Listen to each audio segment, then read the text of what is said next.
When the hospital called to demand my daughter's overdue medical fees again, my ex-husband finally stepped in and cleared our entire balance. He looked at our daughter, whose lips were tinged a sickly blue with her heart condition, his eyes swimming with guilt. "Let's get remarried. The child is innocent." I didn't hesitate. I merely nodded with absolute apathy. After we remarried, I stopped picking fights with his high school sweetheart. Our daughter, Lily, also stopped desperately trying to steal her father's attention away from his sweetheart's daughter. When his grand drone-in fireworks show for his sweetheart's birthday made local headlines, my daughter and I didn't shed a single tear or make a scene. Even when we ran into them at the hospital, Lily and I merely kept our heads down and walked past them briskly. We became exactly what he had always wanted: quiet, generous, and perfectly behaved. Yet his eyes welled with tears as he asked, "Honey, why don't you check my phone anymore? Lily, why don't you want Daddy to stay with you anymore?" After finalizing the remarriage paperwork, I walked back to my department. Cyrus followed close behind me as we reached the door of the private pediatric suite reserved for Lily. The door was slightly ajar, and the sound of soft laughter drifted out.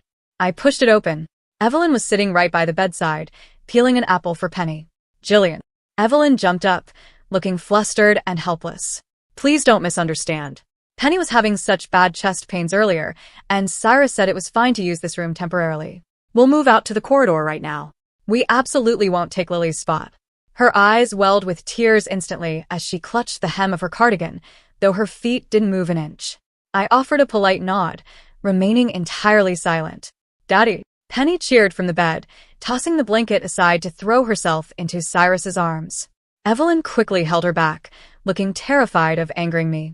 "Penny, how many times has Mommy told you? That's Uncle Cyrus." Cyrus looked at me, his expression deeply awkward. Seeing that neither Lily nor I had any reaction, a flash of surprise crossed his eyes. The bedside table was piled high with Penny's toys. Evelyn bit her lower lip. "Penny is afraid of bitter medicine, so I had to use these toys to coax her into taking it." The air in the room seemed to freeze. I felt a gentle tug at the hem of my nurse's scrub top. Lily's lips were a sickly shade of blue. She looked up at me, her voice barely a whisper. "Mommy, I can use the extra bed in the hallway. I don't hurt that much." My heart clenched violently, a suffocating ache spreading through my chest. In the past, whenever Lily's chest pains flared up, she would writhe in agony across the mattress. She would cry, smash whatever she could reach, and scream at the top of her lungs for her father to hold her. Back then, Cyrus would always scold me with a cold face, saying that as a head nurse, I was spoiling our daughter into a brat. But now, even though her little hands were ice cold and her breath trembled with pain, she kept it entirely bottled up. She had finally realized, only children who are loved have the luxury of showing weakness when they are sick. Cyrus frowned. Evelyn hurriedly started packing up their things. "Jillian, please don't be angry with Cyrus. We're leaving right now." She held Penny, trembling as though I were some kind of heartless monster. In the past, I would have been shaking with rage at her manipulative, fragile act, turning on Cyrus in an explosive argument. But today, I just stood there quietly, my eyelids barely fluttering. Cyrus spoke up suddenly. "Evelyn, pack your things and take Penny out. Lily's heart can't handle any noise." Evelyn froze, her tears spilling over. Penny began to sob loudly. "Daddy, I feel sick. I want Daddy to stay with me." Cyrus hesitated, looking at Penny with pity, then glanced at me. I curled my lips into a faint, empty smile. "Since you care so much about Penny, Mr. Porter, it's only right that you go keep her company." He froze, clearly not expecting me to say that. He opened his mouth but found no words. Finally, he muttered, "I'll be back later," and yellowed under the weight of his guilt, quickly leaving with the mother and daughter. The room finally fell silent. I expertly helped Lily change into her hospital gown and hooked her up to the monitors. A short while later, my phone screen lit up. It was a message from Evelyn. "Jillian, I'm so sorry. Penny had another heart spasm just now, and she wouldn't cooperate with the doctors unless Cyrus held her hand. He might not be able to make it back tonight." Attached was a video. In the video, Penny was sweetly holding Cyrus's hand, calling him Daddy, while Cyrus wiped the sweat from her brow with absolute tenderness. I didn't even bother to reply. I locked the screen and went back to checking Lily's blood pressure. Cyrus didn't return until noon the next day, just as I was feeding Lily some liquid food. I didn't demand to know where he had spent the night.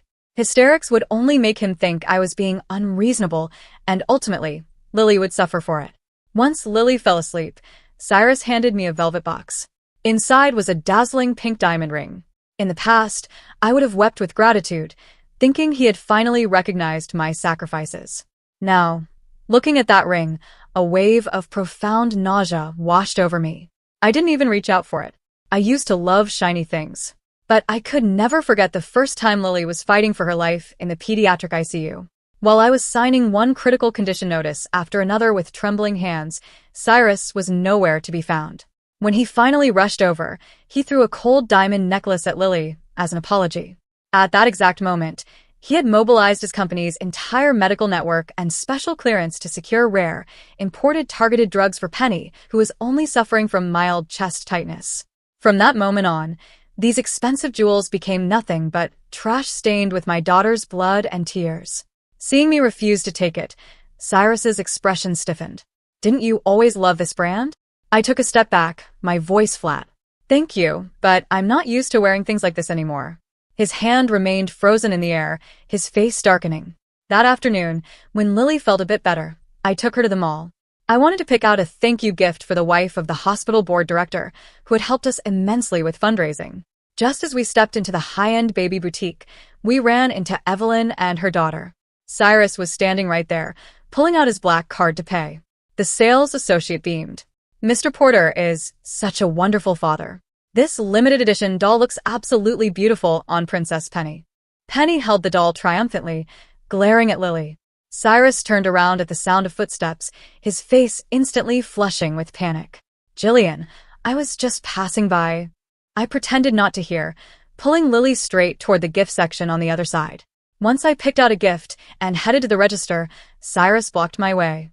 He grabbed an incredibly expensive castle playset from the top shelf and tried to shove it into Lily's arms. "Lily, let Daddy buy this for you, okay?" Lily shrank back, shaking her head in fear. Penny ran over, pointing at the castle and shrieking, "I want that. Daddy, I want that." For once, Cyrus pushed Penny's hand away, saying coldly, "This is for Lily." Penny stared in shock, and Evelyn's face paled. Cyrus furrowed his brow, kneeling to look at Lily. "Why don't you want it? Didn't you used to love fighting for these toys?" Lily cast a timid glance at Penny, hiding her hands behind her back. Her voice was barely a whisper. "If little sister wants it, she can have it. I have to learn to share." It was as if Cyrus had been struck by lightning. He froze, completely paralyzed. He suddenly remembered. Every time Penny snatched away Lily's life-saving nutritional supplements, leaving Lily gasping for air and crying, he had scolded Lily with those exact words. Seeing his face go entirely pale, a small, vindictive satisfaction bloomed in my chest.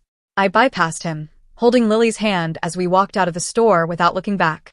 Cyrus and I used to be the golden couple everyone envied. I was the youngest head nurse at a prestigious metropolitan hospital, and he was the self-made CEO of a thriving medical equipment company, Apex MedTech. Everyone said we were a match made in heaven, and I believed our happiness would last forever. That was until Lily was diagnosed with a severe congenital heart defect at 2 years old. I watched over her bedside night and day, growing hollow and exhausted. It was during this fragile time that Evelyn returned to the country. She brought Penny, who suffered from the same congenital heart condition, and knocked on Cyrus's office door. At first, Cyrus only visited them occasionally. Later, he sent his company's latest portable monitoring devices directly to Evelyn's apartment. He even began finding excuses to cancel the weekend plans he had promised Lily, spending all his free time with that mother and daughter. I grew suspicious and confronted him. He merely pinched the bridge of his nose, his voice heavy with exhaustion. "Evelyn is raising a sick child all on her own. She doesn't understand medical equipment. What's wrong with me helping her out?" I wanted to argue, but seeing the red veins in his eyes, I swallowed my words. My understanding, however, was only met with worse neglect. When Lily needed a special nutritional formula to stabilize her condition, Cyrus approved the entire stock from his company's warehouse for Penny, even though there was plenty of inventory. I couldn't take it anymore. We had a screaming match at home. He shattered a glass on the floor, pointing a finger at my face. "Jillian, that's enough. You practically live at the hospital. Can't you even take care of your own daughter? Penny has no one to rely on. Can you stop being so incredibly selfish?" In that moment, I felt a deep, piercing chill. I was fighting death itself to save my daughter's life, while my husband was busy pitying another woman's child for having no one to rely on. The final blow came on Lily's third birthday. Lily suffered acute heart failure, and the monitors in the resuscitation room wailed frantically. The doctor told me to immediately secure the emergency defibrillator his company had recently imported. It was Lily's only hope. My hands shook as I dialed Cyrus's number. Once, 10 times, 30 times, every single call was coldly declined. I collapsed in despair outside the resuscitation room, my face covered in tears and sweat. When I chanced to look up, I saw the television in the hospital lobby broadcasting a live news feed. It was a lavish charity gala called Guardian Angels of the Heart. On the screen, Cyrus stood in a tailored suit with Evelyn in a designer gown beside him, looking like a picture-perfect couple. Facing a barrage of camera flashes, Cyrus announced with deep emotion, "As the CEO of Apex MedTech, I am establishing a $10 million fund for congenital heart defects in Penny's name. We will ensure no sick child is left without medicine." The irony was like a rusty knife plunging into my chest, tearing my flesh apart. My daughter was gasping for air on a cold hospital bed, unable to even cry. My husband was under the spotlight, spending millions to play the savior for another woman's child. I dragged myself off the floor, staring at the bloodstains on my white scrubs. The last thread of my sanity snapped. I ran out of the hospital, hailed a cab like a madwoman, and drove straight to the gala.